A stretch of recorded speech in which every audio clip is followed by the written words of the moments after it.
This video will explain the complex processes of photosynthesis and cellular respiration using models to gain a better understanding of the material. The process of photosynthesis occurs in the plant's chloroplasts. This process can be broken down into two stages, light-dependent reactions and light-independent reactions, also known as the Calvin cycle. We will begin with a light-dependent reaction. This occurs in the thylakoid membrane that exists in stacks of thylakoids called granum. It is made possible by the chlorophyll and other pigments embedded inside the photosystems found in the thylakoid membrane. Chlorophyll is the photosynthetic pigment that absorbs light energy. It absorbs all colors except for green, which is reflected and is what we see causing plants to appear green. It is also important to note before we begin that each photosystem has an electron acceptor. To begin this process, light must strike the chlorophyll in photosystem 2, which is then passed to the reaction center, where two electrons absorb the energy and pass to the photosystem's electron acceptor. Photolysis of water is then used to replace the electrons that left photosystem 2's reaction center. Photolysis occurs in the lumen where water is broken down into two electrons, two positively charged hydrogen atoms which stay in the lumen, and 1/2 oxygen, which is then released to the atmosphere. Due to this process, a high concentration of hydrogen ions exists in the lumen, and a low concentration in the stroma. The process continues as the electrons in photosystem 2's electron acceptor travel along electron-carrying molecules and a secondary electron acceptor. These molecules form an electron transport system, which gives off a small amount of energy. Photosystem 1 then absorbs photons of energy, causing two electrons to get excited and leave its reaction center and enter the electron acceptor, allowing electrons from photosystem 2 to enter. Electron carriers then transfer these electrons to an NADP+ reducing enzyme. The electrons then react with NADP+ and H+ to produce H+ and NADPH. We have chemiosmosis, which occurs in the thylakoid membrane and is important in creating the ATP needed to complete the Calvin cycle. To begin, H+ are moved down from the concentration gradient from a high concentration in the lumen to a low concentration in the stroma.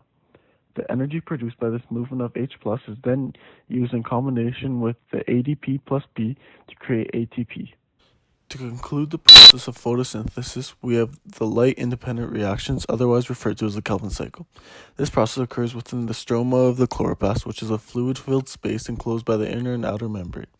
Before we begin, we should note that the Calvin cycle requires the use of NADPH and ATP from the light-dependent reactions. In order to produce one molecule of glucose, the Calvin cycle must be completed 6 times.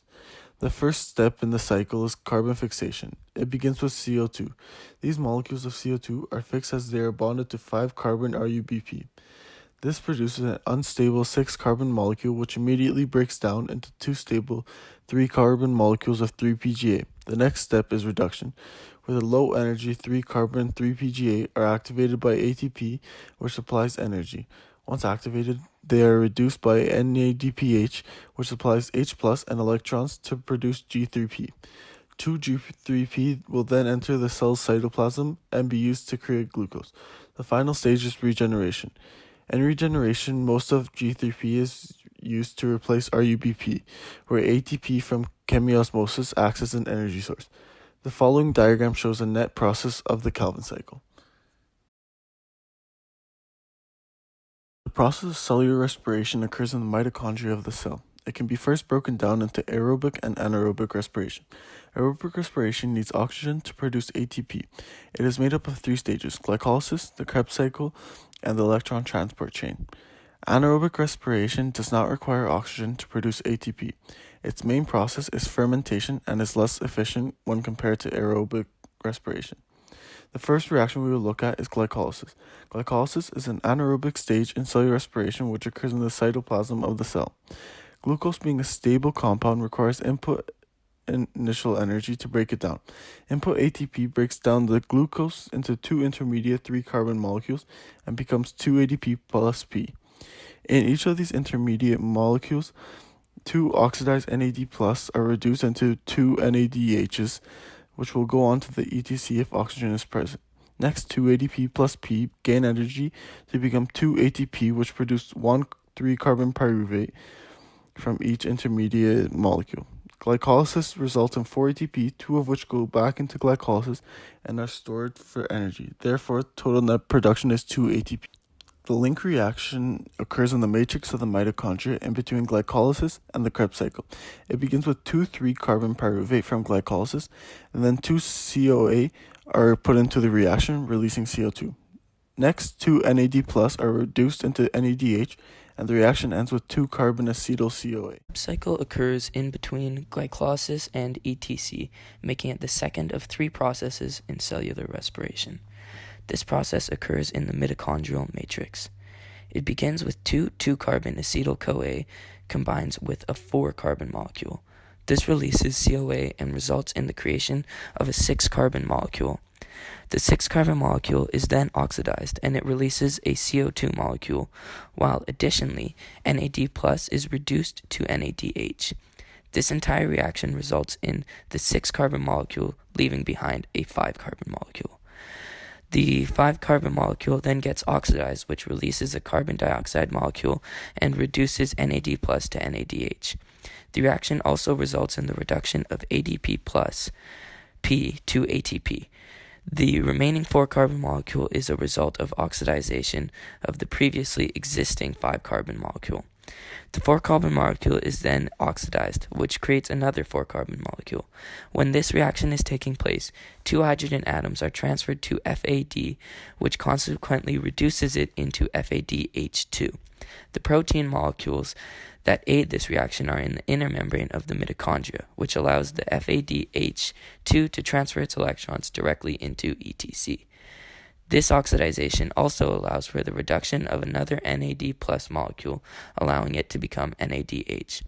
The carbon molecule created by the oxidation of the previous 4-carbon molecule then reacts with acetyl-CoA to restart the cycle. Because the initial input of the cycle is 2 acetyl-CoA, the cycle is repeated and performed a total of 2 times. The image portrayed shows the net reaction of the Krebs cycle. ETC, or the electron transport chain, is the last of 3 processes in cellular respiration and is only able to occur in aerobic conditions. Its main purpose is to build up a surplus of hydrogen ions in the intermembrane space so that there will be a concentration gradient compared to the matrix of the mitochondria. First, 10 NADH are oxidized and become 10 NAD+. Additionally, 2 FADH2 are oxidized and become 2 FAD. The electrons released by this oxidation are released into the inner membrane and flow through complexes, which allow hydrogen ions in the matrix to flow against the concentration gradient to the outer compartment.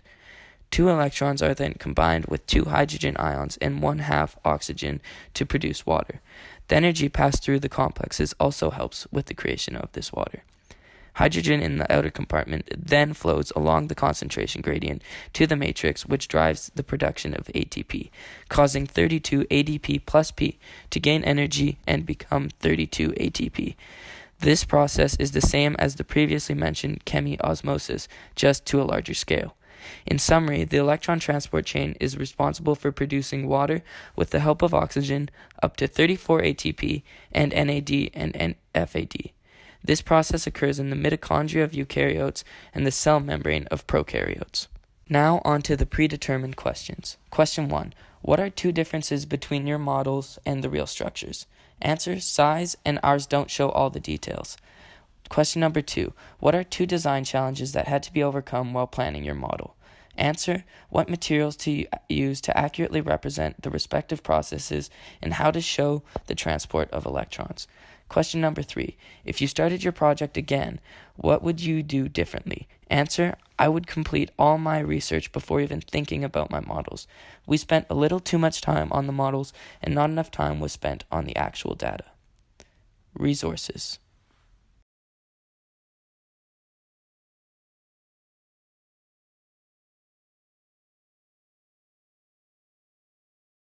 And that's it. I hope you learned something about the processes of photosynthesis and cellular respiration during this video.